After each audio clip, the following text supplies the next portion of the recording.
जय हिंद। आप सभी का स्वागत है फैक्ट लेकर के इस सेशन पर। मैं दिव्यांशु पांडे 13 अक्टूबर 2025 को 2025 के इस साल की सबसे बड़ी शांति वार्ता, जिसको गाजा समिट नाम दिया गया, उसको इजिप्ट में कंडक्ट किया गया।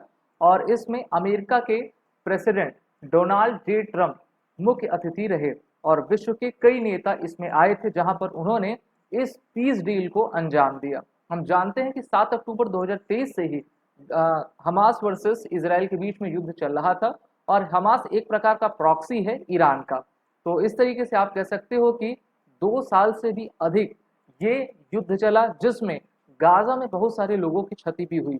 वहीं पर जो इजरायली लगभग 1400 से अधिक मारे गए थे, उसका बदला इसराइल ने लिया ही। साथ ही साथ अब एक पीस वार्ता पर ये पहुंच गए हैं, जिसको कंक्लूड किया गया। इसमें कहा गया कि Hamas releases 20 remaining living Israeli hostages.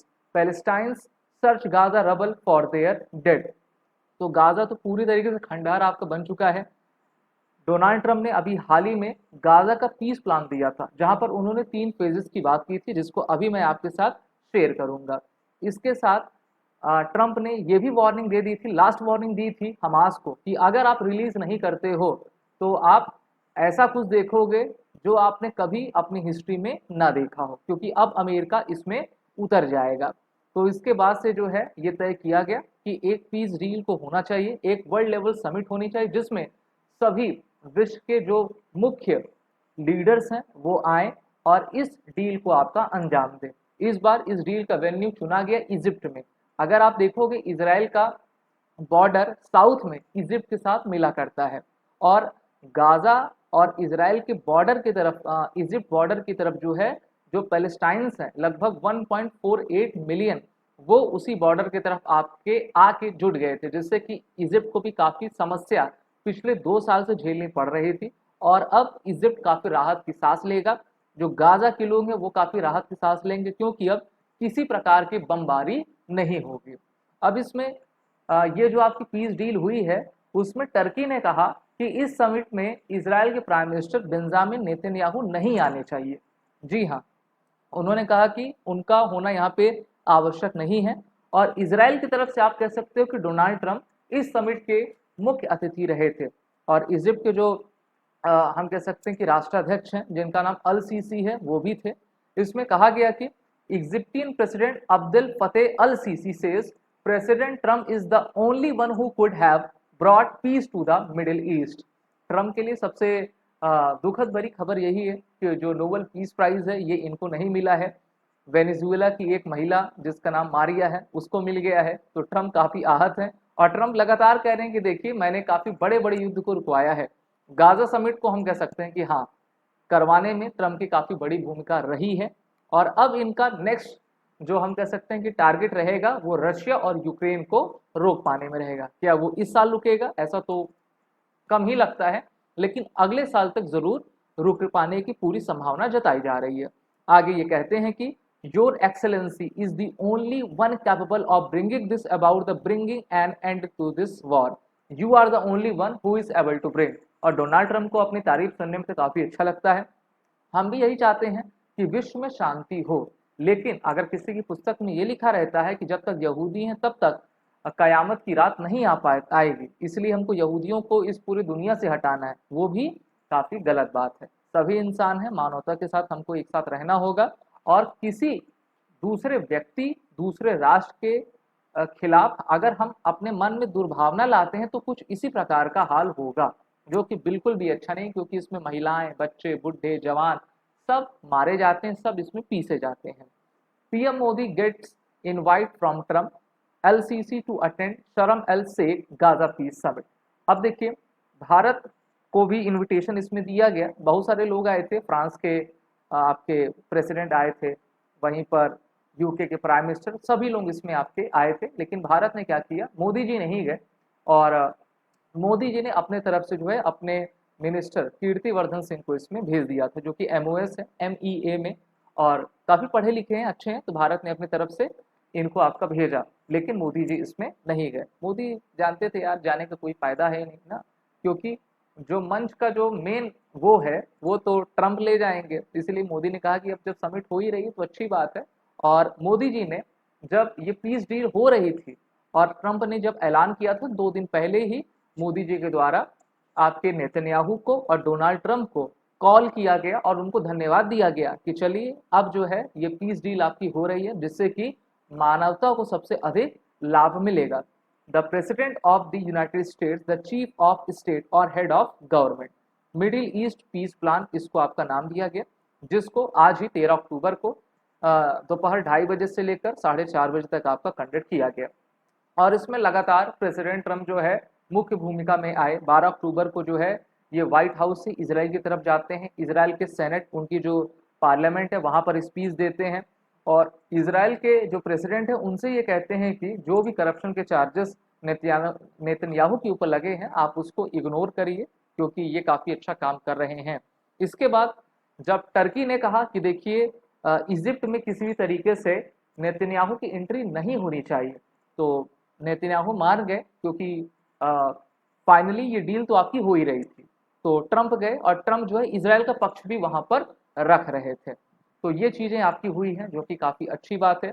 जो 3 फेज प्लान है, पहला प्लान क्या था, जो पहला फेज है पहले फेज में यही है कि दोनों ही पक्ष शांति को तैयार हों, दोनों पक्ष शांति को तैयार हुए और इसमें हमास और इजराइल जो एक दूसरे के बंदी बनाए गए हैं उनको रिलीज करें। और इसमें कहा गया कि इजराइल से it has release over 1900 Palestinians prisoners, Israel से it has release more than 1900 Palestine prisoners as a part of the Gaza ceasefire deal.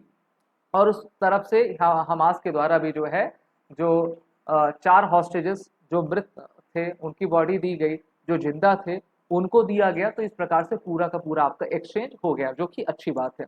दूसरा क्या है, दूसरा यही है कि यूएन पीस कीपिंग फोर्स भी आ सकती है या फिर जो हमास के लोग हैं और इजराइल के लोग हैं सबसे पहले ये देखेंगे कि फिर से पुनः वहां पर रीडेवलपमेंट आपका प्रोसेस हो सके, ठीक है। और तीसरे फेज में यही रहेगा कि हम एक गाजा जो 2023 के पहले का था, अक्टूबर 2023 के पहले का था, उसको हम इस्टेब्लिश करें। लेकिन उसको इस्टेब्लिश कर पाने में बड़ा लंबा समय लगेगा, बहुत ही लंबा समय लग जाएगा क्योंकि पूरा गाजा आपका खंडहर बना दिया गया है। मोदी जी ने ट्वीट करके आज कहा कि we welcome the release of all hostages after over 2 years captivity, their freedom stand as a tribute to the courage of their families, the unwavering peace efforts of President Trump and the strong resolve of Prime Minister Netanyahu. We support President Trump sincere, ठीक है। तो मोदी जी ने काफी जमकर जो है Trump की तारीफ की और हम ये कहेंगे कि जब ट्रंप अपने चुनावी कैंपेन कर रहे थे तो इजराइल के फैमिली जिनके लोग जो है आपके हॉस्टेजेस बने हुए थे वो लगातार प्रेशर डाल रहे थे और ट्रंप ने उनसे वादा किया था कि अगर मैं प्रेसिडेंट बन जाऊंगा तो मैं उनको रिहा करके ही रहूंगा। और इस साल के अंत आते आते उन्होंने अपना वादा पूरा किया। और अभी रशिया के प्रेसिडेंट का आपने बयान सुना होगा, उन्होंने कहा कि जो नोबेल पीस प्राइज मिला है ऐसे को मिल गया जो कि उसका हकदार भी नहीं था, ठीक है। तो उन्होंने भी एक तरीके से ट्रंप की तारीफ कर दी और कहा कि मिलना चाहिए था तो ट्रंप को मिलना चाहिए था। अच्छा, तो टर्की के जो प्रेसिडेंट तैयब एर्दोगन हैं, आप जानते हैं एक प्रकार के डिक्टेटर हैं ही हैं और टर्की में 2026 से 27 में चुनाव होने वाला है तो उसको लेकर ये काफ़ी डरे हुए हैं। इसी के साथ ये दबाव बनाने लगे ट्रंप पर कि इस समिट में जो है नेतन्याहू को नहीं होना चाहिए। तो नेतन्याहू ने कहा ठीक है हम नहीं जा रहे हैं, हमारे तरफ से ट्रंप ही हमारे ओर से जो भी चीज़ें हैं उसको प्रस्ताव रख देंगे। अगर आप इस पूरे मैप को देखोगे तो इसराइल को आप एज अ ट्राइंगल देख पा रहे हो। इसराइल के वेस्ट में जो है गाजा स्ट्रिप है जिसको गाजा पट्टी कहते हैं। इसराइल के आप कह सकते हो कि नॉर्थ ईस्ट की तरफ वेस्ट बैंक का इलाका है और जो पैलेस्टीनियंस लोग हैं वो गाजा में भी रहते हैं, वेस्ट बैंक में रहते हैं, कुछ जॉर्डन में हैं, कुछ आपके लेबनान और कुछ सीरिया में भी आपके उपस्थित हैं। तो इनकी अलग अलग जो है पॉपुलेशन अलग अलग जगह आपकी बसी हुई है। तो राजा का गाजा का कैसे रिस्टोरेशन प्लान फिर से होगा, रीडेवलपमेंट कैसे होगा इसको देखा जाएगा। लेकिन अब इसराइल यही चाहेगा कि गाजा में हमास और ईरान फिर से प्रभावी ना हो, इसलिए काफ़ी इसमें देख ताक की जाएगी कि इनके पास फिर से हथियार ना हो, ये सुरंगें ना बनाएं और किसी भी प्रकार की एक्टिविटी हमारे विरुद्ध ना करें क्योंकि यहूदियों का सिर्फ एक देश है और उसको इनको बचाना है।